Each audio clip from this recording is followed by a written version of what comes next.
বেগুনটা পুরোপুরি সেদ্ধ না, মানে একটু কাঁচা কাঁচা। কোয়ান্টিটি বিশাল বড় দিয়েছে, প্রচন্ড প্রচন্ড প্রচন্ড আনকমফোর্টেবল। নমস্কার সবাইকে, ওয়েলকাম টু মিস বংরোভার। আশা করি সবাই খুব খুব ভালো আছেন এবং সুস্থ আছেন। সবার আগেই সবাইকে জানাই নতুন বছরের অনেক অনেক শুভেচ্ছা। যদিও আমার জন্য এখনো নতুন বছর আসেনি, আর কয়েক ঘন্টায় চলে আসবে। আজকে 31 ডিসেম্বর, আর অ্যামস্টারডামে এখন বাজে 7:30 মতো, মানে 7:30 মানে এখন ইন্ডিয়াতে অলরেডি নিউ ইয়ার চলে এসছে, জাস্ট 12টা বাজে। আশা করি এই নতুন বছর সবার খুব খুব ভালো কাটুক, শরীর সুস্থ থাকুক, মন ভালো থাকুক এবং খুব আনন্দে কাটুক। তো নতুন বছরে আবার নতুন একটা দেশ, আমার জন্য নতুন, আপনাদের জন্য হয়তো নাও হতে পারে, আপনারা হয়তো আগেও গিয়ে থাকতে পারেন বা দেখে থাকতে পারেন। তো আমি যাচ্ছি চায়না, আর এই মুহূর্তে আমি বসে আছি স্কিপল এয়ারপোর্টে, যেটা অ্যামস্টারডামে রয়েছে। আর আজকে আমার ফ্লাইট হলো এই অ্যামস্টারডাম থেকে বেইজিং। তারপরে বেইজিংয়ে আমার 7-8 ঘন্টার একটা ট্রানজিট আছে। তো যদি এনার্জি থাকে আর মানে মনে হয় যে হ্যাঁ একটু বেরোতে পারবো, তো অবশ্যই সেখানে বেরোবো। আর সেখান থেকে আমি যাব শেনইয়াং, সেটা হবে আমার ফাইনাল ডেস্টিনেশন। তো ভেবেছিলাম একদম বাড়ি থেকে বেরোনোর সময় যখন ট্রেনে উঠছি, মানে বাসে উঠছি, ট্রেনে উঠছি, পুরো জার্নিটাই আপনাদের সাথে শেয়ার করব। কিন্তু ওয়েদারের অবস্থা এত খারাপ, আর সাথে লাগেজ আর আমি, তিনটে জিনিস একসাথে সামলানো একটু অসুবিধা হয়ে যাচ্ছিল। তাই একেবারে লাগেজ চেক ইন করে যা যা ফর্মালিটিস ছিল সব করে আমি এখন বসে আছি। আমার পেছনটা ফাঁকা, মানে আমি ফাঁকা এয়ারপোর্টে বসে নেই, আমি একটা ফাঁকা জায়গা দেখে বসেছি, যেখানে আর কি যে গেটটা ফাঁকা, সেখানে এসে যাতে আমি একটু শান্তিতে ভিডিওটা করতে পারি আর আপনারাও আমার কথা শুনতে পারেন। আমি পুরো আমার যে ফ্লাইটের জার্নিটা পুরোটাই শেয়ার করব আপনাদের সবার সাথে। আমি যাচ্ছি চায়না সাদার্ন এয়ারলাইনে, আর পুরোটাই শেয়ার করব একদম যাওয়া অবধি। তো দেখতে থাকুন, আশা করি ভিডিওটা ভালো লাগবে, শেষ অবধি দেখবেন। চলুন আপনাদেরকে এয়ারপোর্টটা দেখাই। তো এখন যে জায়গাটা আছি সেটা হচ্ছে জাস্ট গেটগুলো, তো আমি গেটগুলোই দেখাচ্ছি। এই এয়ারপোর্টের ভেতরটা কীরকম একটু আইডিয়া হয়ে যাবে। তো এইখানে সব ফ্লাইটের আর কি নাম্বার দেওয়া রয়েছে বিভিন্ন রকম। আমার গেট হলো E08, এটা হলো E18, আমার জাস্ট ওই সামনেই।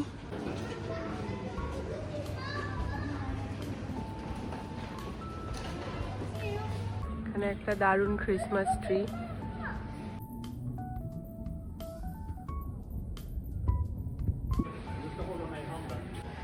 আর এই হলো আমার গেটটা। এখানে এতটা ভিড় বলে আমি একটু এই ফাঁকা জায়গা, একটু লোক কম বা লোক নেই জায়গায় গিয়ে ভিডিওটা করছিলাম। এবার যাচ্ছি ফ্লাইটের দিকে, দেখাচ্ছি গিয়ে উঠে কিরকম হয় জার্নিটা। ভীষণ ভীষণ এক্সাইটেড আমি। Ga je op vakantie? Nee, ik ga daar scheiden. Vervelend. Ja, dat is... বসে গেছি, প্রচন্ড প্রচন্ড প্রচন্ড আনকমফোর্টেবল একটা সিট, সেটা হচ্ছে 4টে সিট, 4টের মাঝখানে আমি। তো না আমি এদিকে যেতে পারবো, না আমি ওদিকে যেতে পারবো। আমি যখনই ফ্লাইটে যাই, লং ডিস্টেন্স যাই, আমি সবসময় আইল নিই, সবসময়। আমার এমনকি আমি উইন্ডোতেও যাই না। তো যাই হোক, এটা 10 ঘন্টার ফ্লাইট, তো 10 ঘন্টা সজাগভাবে বসে এরকম করে তাকিয়ে আমি যাবো আজকে। আশা করি এন্টারটেনমেন্ট চলবে অ্যাটলিস্ট। সিটগুলো খুবই, আমার মাথাও দেখা যাচ্ছে এই পাশ আর এই পাশ, এতটুকুই সিট, মানে কোনো রকমে বসেছি আর কি। 10 ঘন্টার জন্য ভালো নয়, 2-3 ঘন্টার জন্য হলো ঠিক আছে, এবার 10 ঘন্টা একটা অনেক লম্বা জার্নি, তার জন্য এটা একদমই ঠিক কমফোর্টেবল নয়, স্পেশালি বসাটা। তো দেখা যাক বাদ বাকি আর কী হয়, আমি আপডেট দিতে থাকবো। দেখি কি কি মুভি আছে।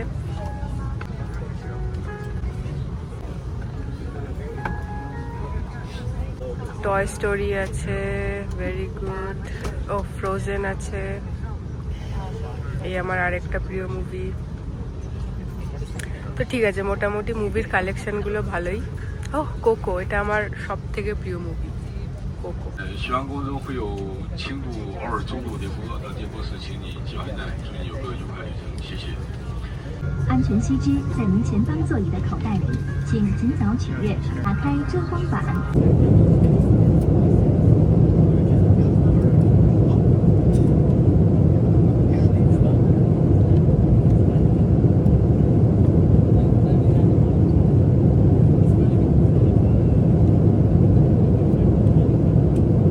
এসে গেছে আমার খাবার।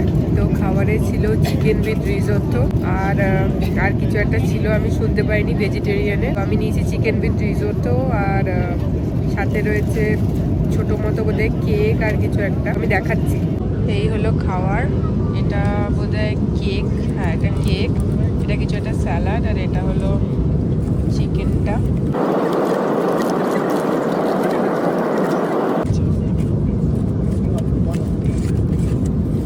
এটা হলো চিকেন রিজোটো আর রয়েছে, তার আগে দুটো ড্রিঙ্ক এসেছিল, যেটা আমি খেয়েছি হলো একটা অরেঞ্জ জুস আর একটা হলো গ্রেপ জুস। তো আমার খাওয়ার শেষের দিকে, আর এখানে রাখার কোনো জায়গা নেই তাই আমি রাখতেও পারছি না ফোনটা, কিন্তু আমি এইভাবেই দেখাচ্ছি। এটা দিয়েছে, এটা হলো বেগুন, বেগুনটা পুরোপুরি সেদ্ধ না, মানে একটু কাঁচা কাঁচা, কিন্তু ভালো লাগছে খেতে। এটা হলো চিকেন রিজোটো আর এখানে একটা ব্রেড ছিল খাওয়া হয়ে গেছে, স্যালাড ছিল খাওয়া হয়ে গেছে, স্যালাডটা ছিল বিটরুট স্যালাড, একটু টক টক, আর এটা এখানে ছিল একটা তিরামিসু।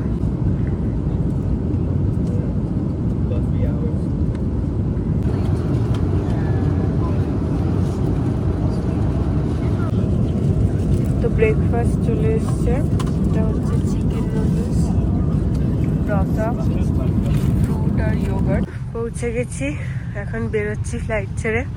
আমি সবসময় লাস্টে বেরোই, লোকজন বেরিয়ে গেলে ধীরে সুস্থে।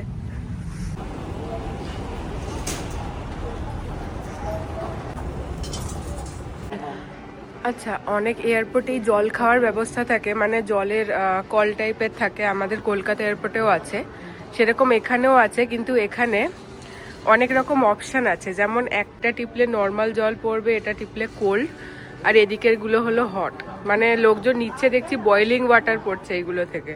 তো এইখানেও সেম এরকম দুটো মেশিন রয়েছে।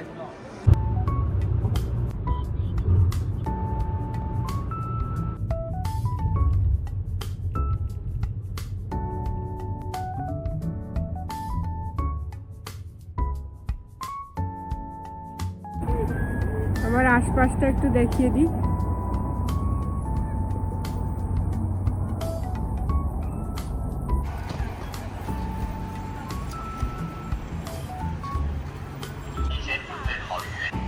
তো সূর্য তো ডুবে গেছেই প্রায়, এবার সন্ধে হয়ে যাবে। হ্যালো, আবার আজকে 1 জানুয়ারি, তো সবার প্রথমেই হ্যাপি নিউ ইয়ার আবার একদম সঠিকভাবে। তো আপনারা দেখলেন আমি ফ্লাইটে ছিলাম, ফ্লাইট থেকে নামলাম, তারপরে আমি বলেছিলাম হয়তো আমার হাতে 7 ঘন্টা ছিল, 7 ঘন্টা ট্রানজিট ছিল আমার। আমি এখন আছি বেজিং, চায়নার যে ক্যাপিটাল সেখানে। তো 7 ঘন্টা ছিল, তার মধ্যে আমার প্রায় 3 থেকে 3.5 ঘন্টা এয়ারপোর্টে কেটে গেছে, কারণ ওই একটা ফর্ম ফিল আপ করতে হয়, তারপরে ইমিগ্রেশন, তারপরে আমি সিম কিনলাম একদম ডিপার্চার্স থেকে বেরিয়েই। একটা জায়গা ছিল যেখানে লেখা ছিল সার্ভিসেস, তারপরে সিম, সেখান থেকে আমি একটা সিম কিনে নিলাম, যেটার আমার দাম পড়লো 120 ইউয়ান, আর যেটা আমাকে দেবে হলো 40 জিবি আর কি নেট ফর 15 ডেজ, 15 দিনের জন্য। সেটা কেনার পর ভাবলাম কি করি, কারণ বেজিং আমি আর আসবো না, আর এখানে ঘোরারও কোনো প্ল্যান নেই আমার অন্য প্ল্যান আছে। তো ভাবলাম শহরটা জাস্ট একটু চোখের দেখা দেখে গেলে কেমন হয়, তো সেই জন্য আমি বুক করলাম একটা ট্যাক্সি। আর আরেকটা জিনিস সেটা আমি আপনাদের বলতে থাকবো আস্তে আস্তে, সেটা হচ্ছে কিছু কিছু অ্যাপ এখানে আসলে থাকতেই হবে আপনার ফোনে, যেগুলো খুব ইম্পর্টেন্ট। আমি যেরকম এক্সপিরিয়েন্স করব সেরকম আপনাদেরকে একটা একটা করে বলতে থাকবো। আজকে আমি দুটো অ্যাপের কথা বলছি, একটা হচ্ছে ডিডি আর একটা হচ্ছে আলিপে। ডিডি অ্যাপটা হলো আমাদের উবার বলতে পারেন, উবারের মতো প্রচণ্ড ইউজফুল এখানে, তো ওটাকে অবশ্যই থাকতে হবে। যেমন আমার ফোনে ডিডি অ্যাপটা আমি ডাউনলোড করে নিয়েছিলাম, এবং সেখান থেকে কি হবে, এখানে না ল্যাঙ্গুয়েজটা খুব বড় একটা ইস্যু, মানে আমার কাছে ইস্যু, যেহেতু আমি এদেরকে বুঝবো না, এনারা আমাকে বুঝবেন না।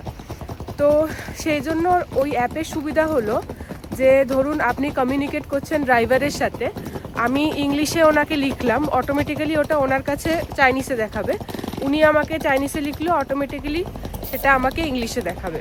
তো এই একটা সুবিধা ওই অ্যাপটার। অবশ্যই সিম নিতে হবে, কিন্তু এইসব অ্যাপ ইউজ করার জন্য লোকাল নাম্বার হওয়া খুব জরুরি, না হলে এই অ্যাপগুলো ইউজ করা যাবে না। আরেকটা হচ্ছে আলিপে। আলিপে হচ্ছে আমাদের যেরকম ফোনপে, সেটার সাথে আমি তুলনা করতে পারি। তো আলিপে ভীষণ ইম্পর্টেন্ট।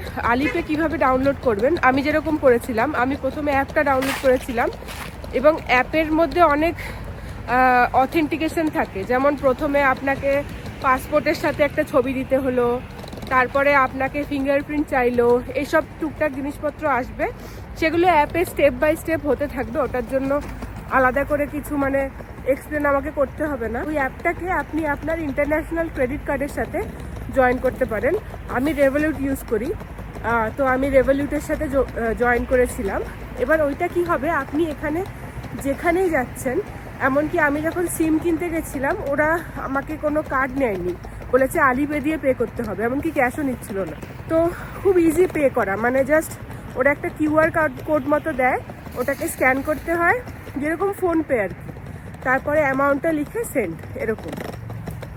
তো আলিপে থাকলে আপনার এখানে চিন্তাই করতে হবে না, ওই ক্যাশ কার্ড হেন তেন কোনো ঝামেলাই হবে না, ডাইরেক্ট পে করতে পারবেন। তো আপাতত আজকে আমার এই দুটো অ্যাপের এক্সপিরিয়েন্স হয়েছে। তো এখন আমি আছি সিটিটাতে, ক্যাপিটালে। এখানে আমার হাতে অ্যাকচুয়ালি সময় নেই, আমি ভেবেছিলাম 1 ঘন্টায় পৌঁছে যাব, কিন্তু রাস্তায় এত ট্রাফিক ছিল আমার 1.5 ঘন্টা লেগেছে। তারপরে মেন যে স্কোয়ারটা এখানে, সেখানে আমি ঢুকতে পারছি না, কারণ আজকে যেহেতু 1 জানুয়ারি, তো অনেক অনুষ্ঠান বা কিছু একটা হচ্ছে, যার জন্য আগে থেকে ওই অ্যাপয়েন্টমেন্ট নিতে মানে হবে আর কি। তো আমার কাছে তো এসব কিছুই নেই, আমি জাস্ট অত অব্দি গেলাম, তারপর আমি ব্যাক করছি। তো এখন আমি যেটা করব, অনেকক্ষণ থেকে ভয়ঙ্কর রকম সুন্দর খাবারের গন্ধ পাচ্ছি আমি, প্রত্যেকটা রাস্তায় এক একটা রাস্তায় এক এক রকমের গন্ধ। তো এখন আমি কোথাও একটা যাব, গিয়ে একটু ভালো দেখবো কি খাবার পাওয়া যায়, খেয়ে তারপর আবার এয়ারপোর্টের দিকে যাব। চায়নাতে আমি একটা ভালো ভেজিটেরিয়ান, একদম পিওর ভেজ রেস্টুরেন্ট খুঁজে পেয়েছি। এরকম হচ্ছে রেস্টুরেন্টটা দেখতে। তো যারা চায়না আসছেন আর ভেজিটেরিয়ান একদম পিওর ভেজ খেতে চান, তারা যদি এই শহরে এই এলাকায় কোথাও থেকে থাকেন, অবশ্যই এই রেস্টুরেন্টটা ভিজিট করতে পারেন। আমি এখানে ঢুকেছিলাম, কিন্তু খাবারগুলো আমার পছন্দ হয়নি, অপশানগুলো ভালো লাগেনি, তার মধ্যে একটু ফ্যান্সি রেস্টুরেন্ট এটা। তো এরা খাবার দিতে অনেক সময় লাগাচ্ছে, মানে সব খুঁজে খুঁজে ভেবেছিলাম ওই বেগুন দিয়ে কিছু একটা ছিল, সেটা নেব। আমি জিজ্ঞেস করলাম কতক্ষণ লাগবে, বললো মিনিমাম 30 মিনিট লাগবে ওদের খাবার সার্ভ করতে। তো মিনিমাম 30 মিনিটটা আমার কাছে নেই, মানে ওই 10-15 মিনিটের মধ্যে খাবার দেবে, আর বাকি 10-15 মিনিটের মধ্যে খেয়ে আমি বেরিয়ে যাব। টোটাল 30 মিনিটই আমার হাতে আছে। তো এখন আমি ভাবছি আবার এয়ারপোর্ট ব্যাক করব, যদি সময় পাই ওখানেই এয়ারপোর্ট থেকে টুকটাক তো কিছু খাবার পেয়েই যাব, তো সেটাই করব। এখন যেহেতু অন্ধকার হয়ে গেছে, তাই জানি না কতটা বোঝা যাবে, তাও আমি একবার চারিদিকটা দেখিয়ে দিই। তো এটা হলো আমার চারিদিক। এখানে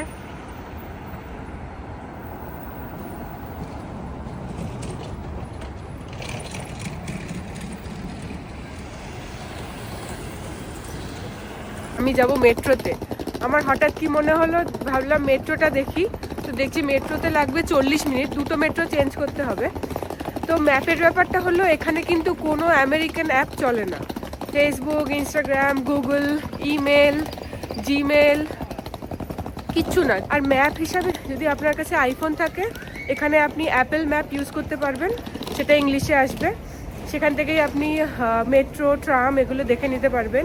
মেট্রোর ওপরে ভিডিও করা মানা ছিল, তাই দেখাতে পারলাম না। বেসিক্যালি মেট্রোতে ঢুকেই সামনে টিকিট কাউন্টার আছে, যেখানে গিয়ে টিকিট কাটা যাবে। তো এই হলো আমার টিকিট, যেটা নিল 4 ইউয়ান, আর মেট্রো চলে এসছে 5 নম্বর লাইন আমার। আমি মেট্রোতে উঠে যাই আগে। এই যে মেট্রোতে প্রচন্ড ভিড়, আমি জাস্ট একদম দরজার পাশেই দাঁড়িয়েছি। এইরকম মেট্রোটা।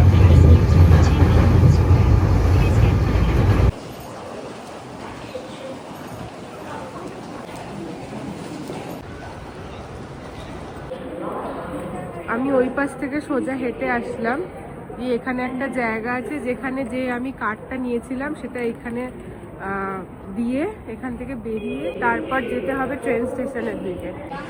আর ট্রেনের টিকিট কাটার জন্য এইখানে মেশিন রয়েছে অনেকগুলো, তো এগুলোর মধ্যে কোনো একটাতে কাটা যাবে। আমি দেখিয়ে দিচ্ছি কিভাবে টিকিট কাটতে হয়। এটা আমি কিছু একটা ছিল আগে থেকে। আচ্ছা, এখানে ল্যাঙ্গুয়েজ সিলেক্ট করা যাবে, আমি সিলেক্ট করছি ইংলিশ। তারপরে আমি যাব এই এয়ারপোর্টটাতে, তো আমি এখানটা সিলেক্ট করব। তো এখানে যতগুলো পার্সন থাকবে 1 2 3 4, তো আমি 1। এবারে নেক্সট করব। এখানে আছে আপনি ক্যাশে পে করতে পারেন, মানে এদের ক্যাশে, আর এটা বোধহয় কার্ড। স্ক্যান কোড হচ্ছে আলিপে, এটা হলো আলিপের সাইন, আর বাকিগুলো এদের কোনো পাস, আর এটা হলো ব্যাংক কার্ড। তো আমি স্ক্যান কোড করলে, এই কোডটা স্ক্যান করলে ডাইরেক্ট আলিপে দিয়ে, যেমন ফোনপে দিয়ে কোড স্ক্যান করে করা যায়, সেরকম আলিপে অ্যাপ থেকে এই কোডটা ডাইরেক্ট স্ক্যান করলে এই যে টাকা 35 ইউয়ান এটা চলে যাবে। আর এখানে আছে সেল অ্যান্ড প্রিন্ট, মানে হয়ে গেলে এটাকে প্রিন্ট করে দেবে, বা উইদাউট রিসিটও নেওয়া যেতে পারে। এটা হলো ট্রেনের টিকিট। এটা হলো স্টেশনটা। এটা হলো ডাইরেক্ট এয়ারপোর্ট যাবে এই ট্রেনটা। আর এটা হলো প্রত্যেক 8 মিনিটে একটা করে ট্রেন থাকে এখানে।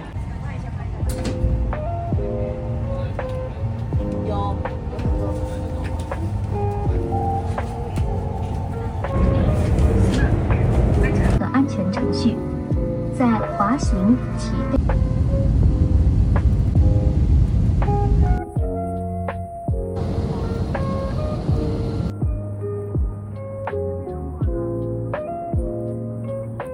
হ্যালো আবার।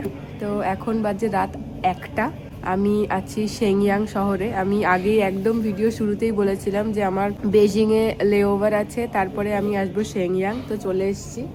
ভেবেছিলাম বেজিং থেকে, মানে ওই এয়ারপোর্টে যখন আমি অ্যারাইভেলসে ঢুকবো, এয়ারপোর্টটা ভালো করে ট্যুর করাবো, সেটা হয়নি। এয়ারপোর্টে টুকটাক ছোটোখাটো জিনিসপত্র ঘটেছে। যখন এয়ারপোর্টে ঢুকেছি, এরপরে আমার ডোমেস্টিক ফ্লাইট আছে, তো আমি ডোমেস্টিক অ্যারাইভেলে গেছি। যাওয়ার পরে আমাদের যে প্লেনের যে টিকিটগুলো হয়, মানে ফ্লাইটের যে টিকিটগুলো হয়, নর্মালি পুরোটা ইংলিশে লেখা থাকে। এখানে যারা ছিল তখন, মানে নর্মালি এখানে লোকজন ইংলিশ পড়তে জানে না, তো ওই জন্য আমাকে জিজ্ঞেস করছে কোথায় যাবে কোথায় যাবে। তো আমি বারবার নামটা বলছি যে শেংয়াং শেংয়াং, কিছুতেই বুঝতে পারছে না, কারণ হয়তো ওদের জন্য হয়তো উচ্চারণটাও আলাদা। তারপর আমি টিকিটে দেখাচ্ছি এই যে নাম, তাও বুঝতে পারছে না, বলে আমাকে বলছে ওদিকে গিয়ে দাঁড়াও, মানে ইশারায় আর কি বলছে, মানে ইংলিশ বলে না। তারপর দাঁড়ালাম, তারপর আমি গিয়ে বলছি কেন দাঁড়াবো, আমি তো যাবো এখান থেকে। তারপরে বুঝতে পেরেছি যে আমি কিছু একটা বলছি বা কিছু একটা প্রতিবাদ করছি। তখন টিকিটটা নিয়ে একটা কাউন্টারে গেছে, যেখানে টিকিটের একটা কিউআর কোড থাকে, যেটাকে ওরা কম্পিউটারে দিয়ে ভেরিফাই করতে পারবে। তারপর ভেরিফাই করার পর ছেড়েছে, ঠিক আছে ভালো কথা। তারপর সিকিউরিটি হলো। প্রত্যেক নর্মাল মানুষের মতো আমার কাছেও পাওয়ার ব্যাংক আছে। তো হঠাৎ করে আমার সব ব্যাগ ছেড়ে দিল, কিন্তু পাওয়ার ব্যাংক যে বক্সটার মধ্যে ওরা বলছিল পাওয়ার ব্যাংক বার করে দাও, ল্যাপটপ বার করে দাও, মানে যেরকম হয় আর কি, সেটা ধরলো। ধরার পরে পাওয়ার ব্যাংকটা নিয়ে বিভিন্ন রকমভাবে দেখছে, উল্টে পাল্টে। আমি বলছি এটা তো পাওয়ার ব্যাংক। তারপরে আমাকে এখানে নিয়ে যাচ্ছে, ওখানে নিয়ে যাচ্ছে, তারপর ওদের সেই এয়ারপোর্ট সিকিউরিটি পুলিশ আছে, ওখানে নিয়ে যাচ্ছে। পাওয়ার ব্যাংকে এত অদ্ভুতভাবে টেস্ট করতে আমি কোনোদিন কাউকে দেখিনি। লাস্টে আমার খুব রাগ হয়ে গেছে। আমি বলছি আপনাদের দেশে কি পাওয়ার ব্যাংক নেই? মানে যে এয়ারপোর্ট সিকিউরিটি পুলিশ ছিল সে একটু ইংলিশ বলে, মানে বলে নেয়, বুঝে নেয়, বলে নেয়। তো কিছু বলছে না। বললাম পাওয়ার ব্যাংক তো সব দেশে থাকে, তো এখানে কি পাওয়ার ব্যাংক কেউ কখনো দেখেনি? এটা একটা নর্মাল পাওয়ার ব্যাংক, এত চেক করার কি আছে? আমার ফ্লাইট মিস হয়ে যাবে। তো ঠিক আছে, তারপর ছেড়ে দিল। ফ্লাইটে উঠলাম। ফ্লাইটে ওঠার পর, ফ্লাইটটা ডোমেস্টিক ফ্লাইট ছিল, ছোট যেরকম নর্মাল ফ্লাইট হয়, ভালোই ছিল। আমার টোটাল 1.5 ঘন্টা ছিল বেজিং থেকে এই শহরটা। তারপর নামার পরে ট্যাক্সি বুক করলাম। ট্যাক্সি করে এখন এখানে নামলাম, তখন বাজে 12:30। তারপরে হোটেলে চেক ইন করলাম। আমি হোটেলটা গিয়ে দেখাবো। হোটেলের একটু পাশেই একটা বড় দোকান খাওয়ার, মানে ছোট ছোট ওই মানে এখানকার যে খাবার, স্পাইসি টোফু বিক্রি হচ্ছে বেশ ভালো রকম, তো সেটা একটা নিয়েছি, দেখাচ্ছি। আর এখন বাইরের ওয়েদার হলো -12, আর বেজিংয়ে যখন আমি ছিলাম তখন ওয়েদার ছিল 4 ডিগ্রি। এটা হলো টোফু, স্পাইসি টোফু, কোয়ান্টিটি বিশাল বড় দিয়েছে। এখানে ফোন রাখার কিছু নেই, তো আমি এই যে আমার খাবারটা এরমভাবেই দেখাবো। বাইরে এত ঠান্ডা আর গরম গরম টোফু। তো এই হলো রেস্টুরেন্টটা। এখন আমার খাওয়া হয়ে গেল, 1:30 মতো বাজে, তাও লোকজনের ভিড়। আর এই বোর্ডটা দেখে লোভে পড়ে আমি ঢুকেছিলাম। এখানে বিভিন্ন রকমের খাবার রয়েছে। আমি যেটা খেলাম টোফু, সেটা ছিল এইটা, এই যে, মানে পড়ে শেষ করা যাবে না এমন টাইপের রয়েছে। এটা হলো আমার হোটেল। প্রথমে এখানে এসে আমি হোটেল খুঁজে পাইনি এই নামটার জন্য, কারণ কোথাও ইংলিশ তেমন লেখাও থাকে না। তো সেই জন্য তারপরে ওই ঠান্ডার মধ্যে ফোন বার করে ট্রান্সলেট করে তারপরে আমি আমার হোটেল উদ্ধার করি। এই হলো হোটেলের করিডোর, এখান থেকে শুরু হচ্ছে। আর এই হলো আমার রুম নাম্বার 3267। রুমটা চটপট দেখিয়ে দিই। বেড, তো এখানে একটা ছোট টিভি, আমি জাস্ট ব্যাগ রেখেছি। এইখানে বয়লার আর চা, দুটো জলের বোতল, জুতো, আর এখানে জামা কাপড় হ্যাং করার। দরজাটা আমি এখনো বন্ধ করিনি। এইটা হলো টয়লেট, শাওয়ার। তো এই হলো পুরো রুমটা। আর এখানে একটা বড় আয়না রয়েছে। আর আমার জার্নি এখনো শেষ হয়নি। আমি আমার মেন ডেস্টিনেশনে পৌঁছাবো কাল। তো কাল আমার এখান থেকে ট্রেন আছে, হারবিন যাব। তো কালকে আমি একটু লম্বা ট্রেন নিয়েছি, 5 ঘন্টার ট্রেন। ফার্স্ট ট্রেনও ছিল, ফার্স্ট ট্রেনটা আমি অন্য রুটে নিয়েছি, মানে অন্য আবার যেখানে যাব তার জন্য। মানে দুরকম ট্রেন একটু এক্সপিরিয়েন্স করতে চাই, আর আপনাদের সাথেও শেয়ার করব অবশ্যই। তো কালকে আবার সকাল সকাল উঠে এখান থেকে বেরোনোর, হারবিন যাওয়ার। আর একটা কথা হচ্ছে, এইখানে আমি যে হোটেলটা দেখালাম, হোটেলে যে রিসেপশনিস্ট ছিল সেও ইংলিশ পড়তে পারে না, কারণ আমার পাসপোর্টে যে নাম্বার ছিল ওগুলো বুঝতে পারছিল না। আমি দেখছিলাম ট্রান্সলেট করে করে করে করে বুঝছিল। তো বেশ চ্যালেঞ্জিং ব্যাপার। বেজিং এ যাও 2-1 জন মানে একটু আধটু বলে নিচ্ছিল, এখানে তো জিরো এই শহরে। তো এখন কোনো রকম ফ্রেশ হয়ে একটু ঘুমানোর চেষ্টা আর কি। তো আজকের ভিডিও আমি এখানেই শেষ করব, দেখা হবে আবার পরের ভিডিওতে। ততক্ষণ সবাই খুব খুব ভালো থাকবেন আর সুস্থ থাকবেন। টাটা।